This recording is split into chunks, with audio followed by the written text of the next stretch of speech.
joining us. I am Dasia Tyler with Voice of Philanthropy Insider, and on today we have the pleasure and honor of speaking with the President and CEO of United Way of Greater Atlanta, Milton Little. Thank you for joining us, Milton. Well, thank you for having me.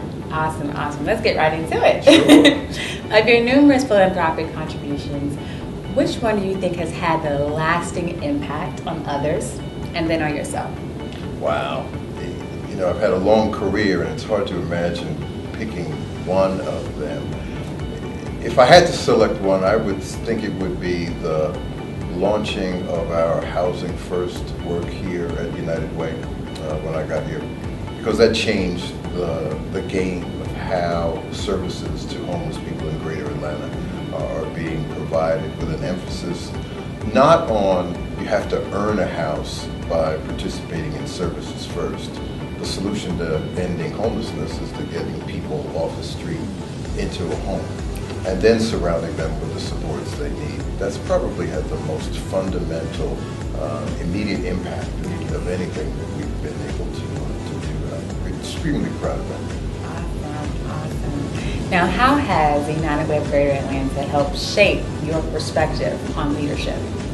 It's changed it fundamentally, because prior to joining United Way, most of my work had always been national. And so I would live in New York, but I would fly across the country, in some cases fly around the world, doing the policy work that I was involved in. I used to say that I'd go there and I could say a lot of things. I wasn't responsible for anything that happened when I left. And I really didn't know whether anything that I had done would have any lasting impact. Once you come to a community and you're responsible for what happens there on a daily basis, that just changes your whole perspective on partnership building and relationship management, presence, and leadership. So this has really fundamentally forced me to wake up every day, look at a community, and be able to measure whether anything I did yesterday has had any impact on today. Awesome. Now, speaking of leadership, what do you see in the future for African-American men in leadership? We have so many examples of African-American men in leadership today, our president, yourself, so many others. So what do you see in the future for men? Well, I see those numbers increasing, but I also see more and more responsibility on our part, those of us who claim this title of leadership, to ensure that generations behind us continue to prosper. Regardless of President Obama, regardless of my role and responsibilities, we still have too few young African Americans graduating from high school, too few males going into college. I mean, the difference between the numbers of African American women and young men on campuses is astounding.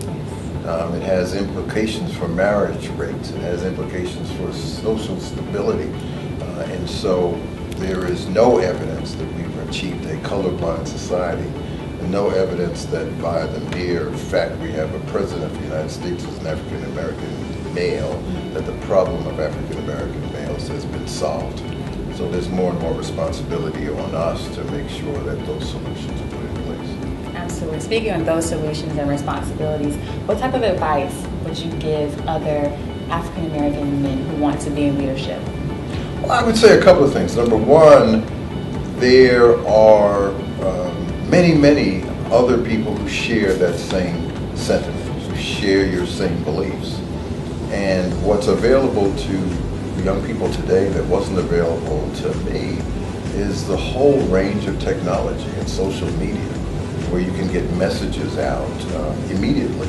You no longer have to go home and wait until the 6 o'clock news to find out what opinions you ought to have on any critical issue. And so I think that's probably the biggest difference, is that people can get messages, they can build community in ways that were never available to previous generations, and to take advantage of those tools. Absolutely. Now, take us back to the Milton at 20 years old. I don't even remember that. Take us back to, if you were able to give yourself advice at 20 years old, what would it be? So can I give you two? Absolutely. So two of them. One is to follow the advice that your mother gave you, which was always to be in a position to help somebody. I think what Mom was talking about it was a message about compassion, but a twofold message. One, you've got to be in a position of caring and responsibility for other people, but you also have to have some compassion for yourself. You've got to take care of yourself as you're doing all of this selfless work. So that's point number one. Point number two is, I might say that at the end of the day, if I had to make a recommendation around career paths, it might be to do two things. One, spend a lot more time in D.C. Building the skills to be a D.C. power broker. Because at the end of the day, what happens in Washington is what fundamentally influences what happens all across the United States, in Congress, in those federal agencies. And then secondly, stay on a pathway to the presidency of a national foundation with global influence. I mean, to sort of be in a position of a Ford Foundation head or a Gates head, where you can change what happens in societies all across the world, is probably the most critical place you can be that change agent. And so I'd probably advise myself to make a couple of decisions career-wise that I didn't make in real time. Awesome. Now, at what point in your life throughout your period did you decide you wanted to be a servant leader? You know, I think it was, I go back to my mother.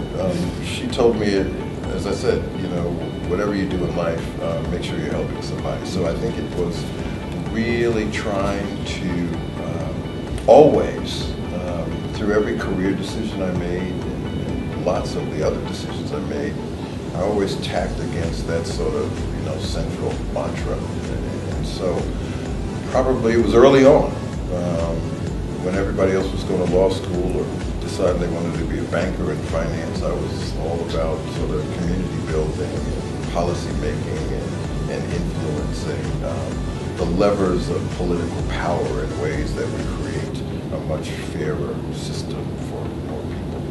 Nice. I want to get a little bit into United Way and initiatives and progress it's making in Atlanta. Let's talk about that. Well, we're excited about bringing attention to the issue of summer hunger among children. And so an initiative called Silence the Growl, it's been in place for a couple of years, has really been designed to help people understand that there are so many children who depend on the school feeding programs for their meals during the school year, but when school's out, those meals are no longer guaranteed. We can, as a community, do more to raise the issue that there are lots of people living in food deserts, lots of people living without the guarantee of a meal. That's one thing we're excited about. And I mentioned the homelessness work earlier. I'm also excited about the work we're doing with millennials, with our young professional leaders and the group below them, at least age-wise. There's a whole generation of young people who are looking to build community and to be influence makers and change makers. And they ought to be able to see the United Way not as some relic organization, but one that is relevant to what they want to do, the change they want to make, and the leadership they aspire to. And so it's those kinds of things.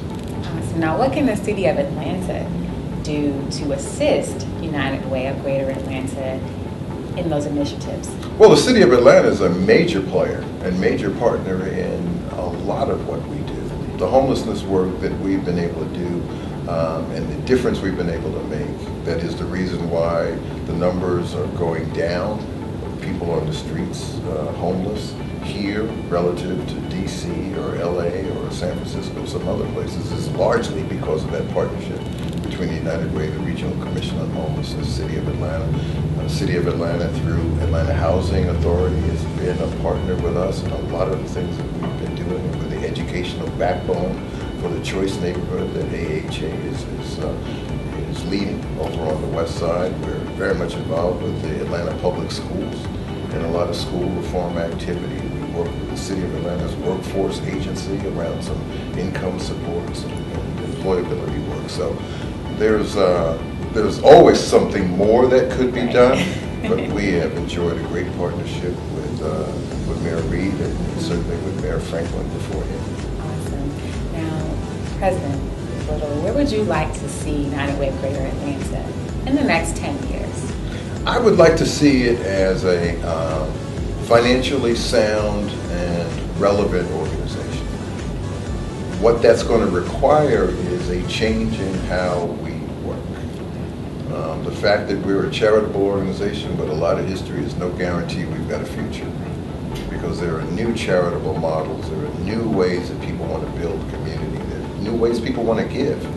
And if the organization does not adapt to those changes, it'll be one more chapter in the history book about what used to be. And so what we're working on with the professional staff, with volunteers, with the whole community is, what's a new model for philanthropy organized by the United Way that will ensure its relevance and impact on the community's most important issues going forward. Awesome. Now, there are so many organizations that are forming grassroots, and sure. What are some words of advice you can give those who are trying to build up their nonprofit organizations themselves? You know, one of the things I always tell people is, before you go out and start a new nonprofit, is see who else is out there doing what you want to do. Because the number of nonprofits and the growth of nonprofits is exploding. The number of people willing to give and the institutional funders that support those is not growing commensurate with the size of the numbers and the growth of those individual organizations. So there's a mismatch between passion and agency growth and resources to support those organizations. So see who else is out there doing it, collaborate, align with them, build partnerships to allow that mission to take place. It's not that you're the only one with a good idea, and that good idea's got to get translated into your own nonprofit in order to make good happen. Awesome. Well, thank you so much, President Little, for joining us today with Voice of Philanthropy Insider. I hope you enjoyed it as well. Thank you for joining us.